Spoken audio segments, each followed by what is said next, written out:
much we can learn about people from the past. Today I'm going to be stepping back in time to experience a day in the life of one of the most popular writers of all time, Jane Austen. Where did she live? What were her favourite pastimes? And how was her life different from ours today?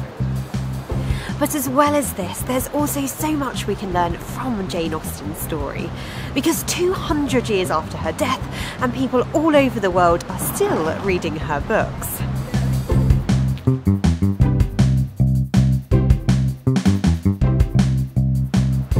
This is even more impressive when you consider that she only published 6 in total.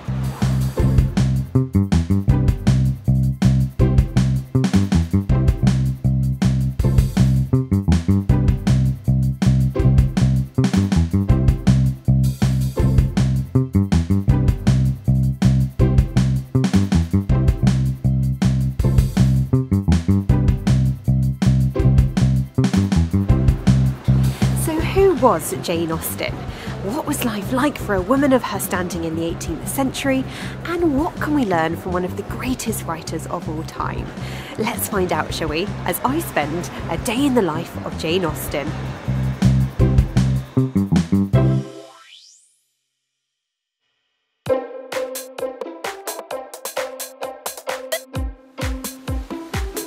Jane Austen was born in 1775. She came from a very large family with 7 siblings who all enjoyed reading books, playing games and acting out plays together. It was during these early years, living in such a creative atmosphere, that Jane discovered her love of writing.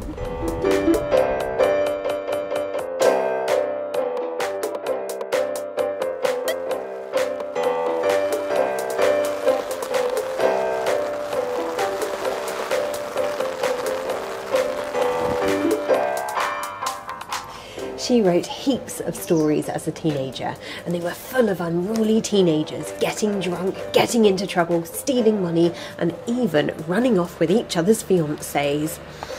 There's nothing like this in her later novels, but they were an important practice for Jane and were where she found her voice. But alongside her writing, Jane Austen was still a Regency woman, living a Regency woman's life and taking part in common activities of the day. But what might this have looked like? I'm off now to Jane Austen's house in Chawton, Hampshire, to find out.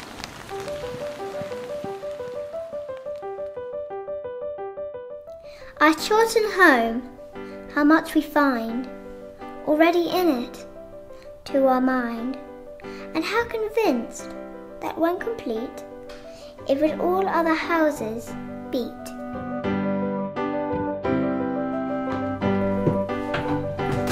Oh, Jane, hello! Ah, Lauren, I assume. Well, Lauren, I've just returned from my morning walk into Austens with my brother and dear sister Cassandra.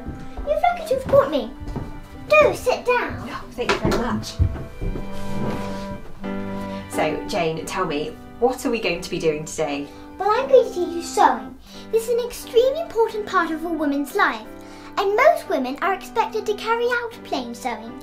This involves making, adapting and altering our dresses. This is often referred as women's work. Jane, I've heard you're particularly good at embroidery, is that right? Yes. While sewing is done for necessity, other needlework crafts, such as knitting and embroidery, are a chance to work on my creative skills, and I do so enjoy being surrounded by my family and friends doing so. I much enjoy crafting and embroidering gifts for the poor. Would you like me to teach you? Oh, you can certainly try. It was at this point that I wondered if a whole scene of embroidery might get a bit dull, so I decided to jazz things up a bit.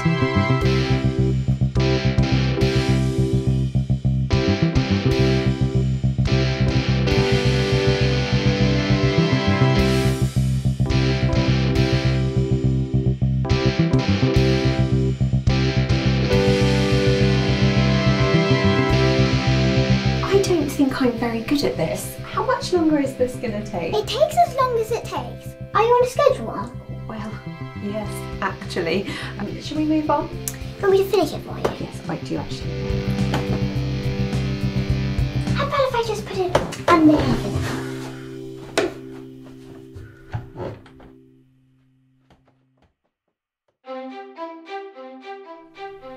Jane Austen wrote about what she knew. Dancing and attending balls were a big part of a Regency lady's life, and they feature heavily in her novels. But did you know there were rules of behaviour known as etiquette that accompanied them? I'm about to find out how some of these worked. So listen carefully now, because this is important before attending your first ball. Don't worry, it's rather simple. Firstly, always wear white or lightly coloured gloves, and never be seen in a ballroom without wearing gloves. As a Lady Lauren, you must not introduce yourself to any gentleman. Rather, the gentleman should be introduced to you by the host of the ball. However, your permission must be gained before any gentleman is introduced to you. When it comes to dancing, you can at least expect 20 dances, but it is bad etiquette to leave the dance before it is ended. Oh, right. Okay, I'll see if I can remember all of that then. Jolly good. Oh, wait, no, stop. What colour were the gloves again? These days, most of our evening entertainment centres around electricity. Phones, computers, video games, even our lighting. But they had none of this in the Regency times. So Jane, how do you keep yourself entertained on an evening? Well, Lauren, I'm going to teach you. You're going to learn one of my favourite parlour games. It's called Buffy Gruffy. Oh, I love the sound of this already. But what's a parlour game? It is a game you play indoors, in a group. Now imagine there is a whole room full of people sat on these chairs in a circle here. One person will be blindfolded and everyone else will change places. The blindfolded player must then find someone sat on one of these chairs and begin to question them to work out who it is. The person being questioned puts on a different voice, often silly, to disguise their identity. I love it. Got it. Well then, shall we practice? Here's your blindfold. Oh, yes, please. Thank you very much. Now you have to find someone and work out who it is. Right, okay, here goes. Hello, oh hello there. Oh, hello.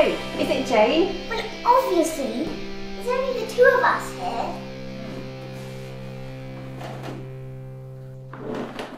It's better in a group. But aside from these activities, Jane's passion was writing, and this may explain why, unlike all of her characters, Jane herself never married.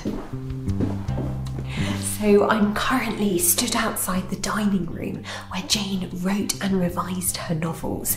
I'm talking in hushed tones so as not to disturb Miss Austen now while she's writing. Everything here has been carefully designed so that Jane can write in peace without being disturbed by her servants or the family. It is at that fragile little table over there where Jane wrote her last 3 novels. Yes, I'm quite happy with this. She's just finished writing her latest novel. It is called Emma.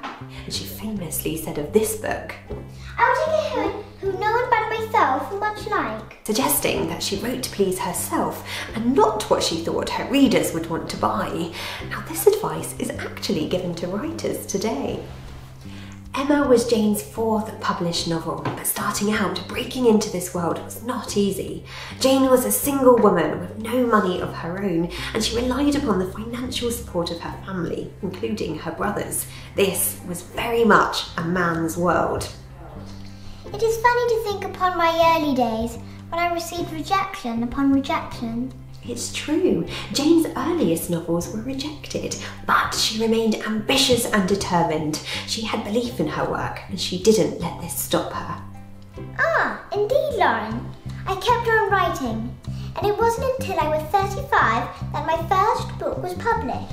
And yet, despite all of this, Jane published all of her books anonymously, writing the words "by a lady" in the place of her name.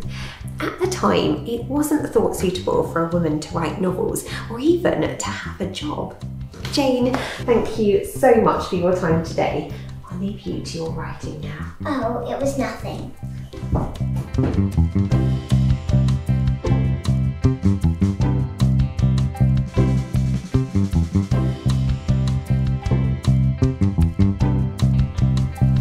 What have I learnt from my day with Jane Austen today? Well, I've learnt about popular Regency pastimes, including a cracking parlour game that I'm going to be teaching my family this Christmas. But I've also learnt so much from Jane Austen. Her determination, self-belief and persistence when it came to her writing, and the importance of remaining true to yourself. Jane Austen was not just a great writer. She was a great female writer who overcame the barriers of her time, making her an inspiration for generations to come.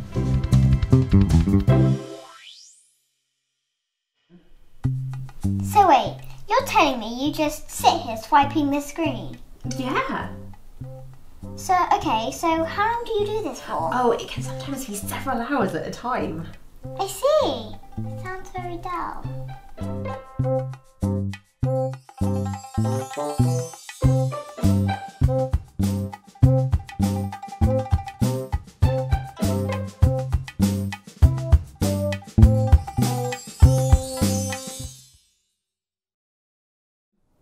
Please remember to like and subscribe, or you shall never meet Mr. Darcy.